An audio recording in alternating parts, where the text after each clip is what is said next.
Danielle Alvari here with Adam Burke, both of us from VSiN. You can find more of Adam's work at vsin.com, and you can follow him on Twitter at Skating Tripods. We're talking MLB here, and something that we like to do a lot is, are you going to bet the full game or are you going to bet the first five? And of course, always with listed pitcher. You want to know who's going to be on the mound.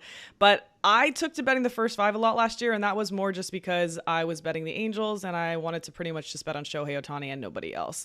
What are your thoughts this year on betting full games versus first five? Yeah, it's not a bad idea to bet on Shohei Ohtani, except the problem is you have to bet on the Angels too, and they always find ways to make history and do something wrong.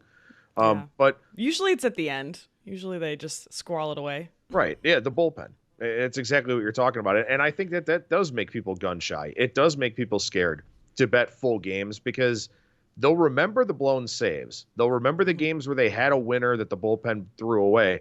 They won't really remember the games where the other bullpen threw it away and the team that they bet on, came back and won the game, hit a walk-off, something like that. To me, I think there's a skill to handicapping bullpens, and it's something that I do on a daily basis because I think that there's usually more equity in betting the full game than a first five. You can find what's called a dime line for a full game, minus 120, plus 110, minus 130, plus 120, stuff like that. You can find that for a full game. You can't really find that for a first five. Most first fives are going to be 20-cent lines or higher, and you generally wind up paying a premium for a first five if you want to bet on a big name pitcher, something like that. The reality of it is, in a given season, teams are going to win about 83% of the games they have a lead after 5 innings.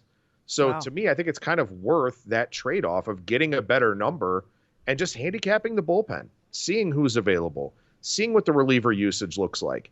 And to me, I think sometimes it can be good justification for a bet. For example, on Tuesday, April 11th, I had the Chicago Cubs against the Seattle Mariners. And I mean, the Cubs were down big early. Hayden Wesneski got rocked. But part of my handicap was the Mariners bullpen is really tired. They're not going to use any of their primary guys if they can help it. And all the Cubs did was come back off the starter and then add on off the bullpen. So that can be part of your handicap if you know that guys won't be used, won't be available, won't be as sharp. I think it's a really good betting tool to have in your arsenal and something that can allow you to bet full games at maybe better odds than a first five. So that's interesting, obviously, because, again, people tend to focus on the headlining pitcher and not necessarily the supporting cast. But also, it makes me interested if there's a live angle here, because even if you look at DraftKings, there's so many ways you can bet live now in these baseball games. You can bet what the next pitch is going to be. You can bet how many hits the player has live. There's updated odds for that. So is there an angle where if there's a team that goes down, but you're backing their bullpen in some way that you could get in as well? Yeah, look, I mean, you can go to Roster Resource, which is part of Fangraphs. You can go to Baseball Press and look at their bullpen report, and you can see who pitched the previous 4, 5, 6 days. And if you have a team where the closer and the main setup guy and the seventh inning guy have all pitched back-to-back days, the manager is going to shy away from using those guys. So that's something that a live betting algorithm is not going to understand, is not going to comprehend. That could be a spot where you take the team that's trailing and kind of expect them to maybe come back in that game. And the second thing is, from a live betting standpoint, and like the Milwaukee Brewers were notorious for this, when they had the tandem of Devin Williams and Josh Hader, if they were trailing, they never used those guys.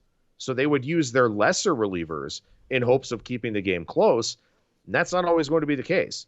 So if you know that a team doesn't use its star relievers when it's trailing, or those guys are tired and they're not going to come in the game, you can maybe bet on the team that has a lead to add on a little bit. So there are great live betting angles based on bullpen availability and just looking at the usage that the team has had over the last few days. Yeah, and that's such a great tip, like you said, because you're trying to beat the algorithms a lot of the time. I do think it's sometimes easier against live odds because it's having to update so quickly. And if you have this little edge where you can notice these patterns, then obviously that's what we're looking to do here. So betting full game over first five, that's the advice here?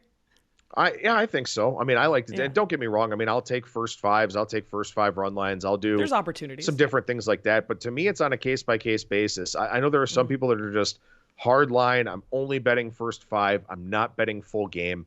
I think you just limit yourself too much by taking that strategy. And again, I just think that when you get to those late game situations, knowing who's available could, be the justification for a bet. Or I'll even look at a game and say, look, I think these two starting pitchers will cancel out. I can get the better bullpen at plus money or even Yes. money or something like that. Then that's something that I'm willing to invest in as well. Yeah, I absolutely agree with you. I love that strategy. And I love both of those over run line betting, not run line betting.